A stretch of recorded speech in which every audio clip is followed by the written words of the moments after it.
The third golden word we learned growing up is thank you. Gratitude. Let's just say gratitude. Giving gratitude. Still, there are many people that think gratitude is beggarly. Ah, thank you. Someone gives you stuff and you be like, thank you. Let's talk about source. Let's talk about God, the source. Life. You're waking up in your meditations, in your prayers.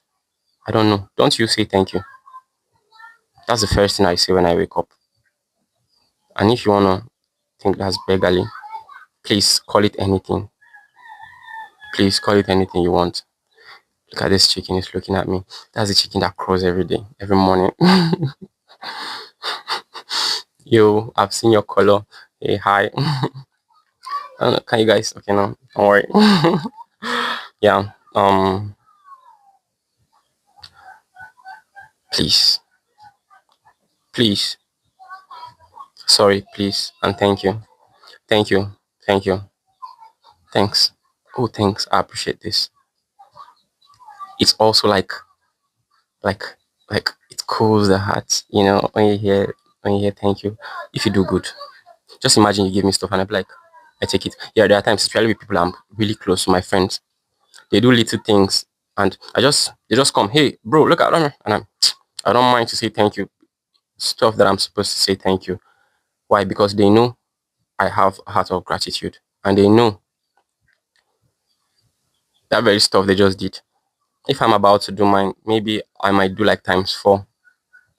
But lately I have come to understand, I have recognized that no matter how much you do, you should have gratitude also. You should have gratitude no matter how much you do.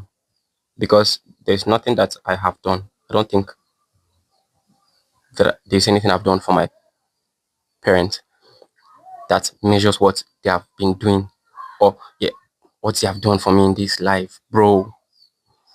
But like I give my parents little gift and they be like, thank you. I'm like, why are they telling me thank you? It's it's they're entitled to it and they know that they deserve more than that. But they still be like, thank you very much. Like it teaches me a lot. And I don't see that like beggarly. My parents have never been beggarly. Never. In fact, they are the opposite.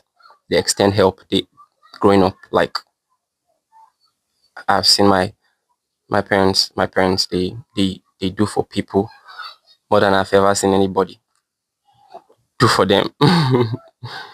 But yeah, gratitude has been like a part of their life and it's part of what's keeping them really like aging, it's part of what's giving them a life, I believe, and still kicking. All those little traits that the world wants to force us to see as mundane, as outdated, as beggarly, as those are narratives that we should keep pushing as it keeps coming because they are narratives that are meant to destroy us, especially you, the African child.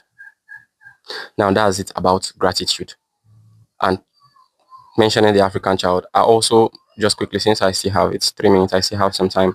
I also want to let you know that there are also many other things like this, many other narratives, many other ideologies that have been pushed to water down your thought process, your mental balance because you are evolving so fast. Actually, many people thought you are going to be stagnant as an African child in a sport for too long. All the little things they taught you, all the um Obi Simbi goes to school. Obi is a boy. All those little basic things. They see that the African intelligence is like it's evolving so fast, and there are certain people that feel like it's time to use first continuing from the conditioning. What fosters it? What reinforces the conditioning that was done to the African body is narratives. Now, when you try to push narratives, that's where you understand how far the conditioning has gone into, and just like I said, coming to a generation where my fellow Gen Z is like me, I had a good secondary education and that was That was like the backbone of my knowledge finding, my exposure mentally. Like as a child, I was drilled very well beyond expose my school. And shout out, oh my gosh, I don't know if anybody knows that school, in the center of learning. Our proprietress back then, she's with the Lord right now, but wherever she is, even in form of light, I still want to extend my gratitude to her and say thank you, mommy Ojai. You did a lot. And in fact, you see the time from my high school, they call it my secondary school, we call it here. Man, you see that time, it was like it's like it's a glitch in the system that can never happen. And if you were in that school with me, if you understand what I'm saying, just know that that time can never repeat itself again. Something similar might happen later, but honestly, that time is extraordinary. And if you are an ambassador from that time, from that regime, from that period, from that season, from that time, from that, you should be representing something wherever you are. You should know. Now, having said that, that's gratitude. That's me giving gratitude right now. I'm so grateful, Mommy Ojai, Daddy Ojai, and every other person, all the teachers back then in that very school. I don't want to call it, but once you know this name, you know what I'm talking about. That's putting effort into making us this sophisticated. Thank you so much. See, I can't even thank you enough, especially for the fact that I enjoyed scholarship. Mommy, should I say God bless you? God bless everything that you represent still, even on earth. God bless everything that is yours. You did too much. That's a huge sacrifice you made because the cost of that education we had was unpayable, I would say. Yeah, that was so much grooming, careful grooming. Thank you very much. And seeing this generation right now, you ask them what are the classes of food. I saw it on the internet. That's why I'm using the example. And someone says fufu, egusi, like classes of food, egusi, fufu. Are you kidding me? Now I want to let you know that it's intentional.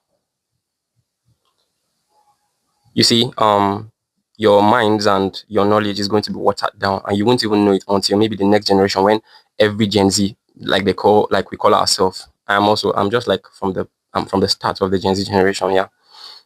But yeah, I'm also a Gen Z, and partly I'm also guilty of everything you can accuse the Gen Zs of, yeah.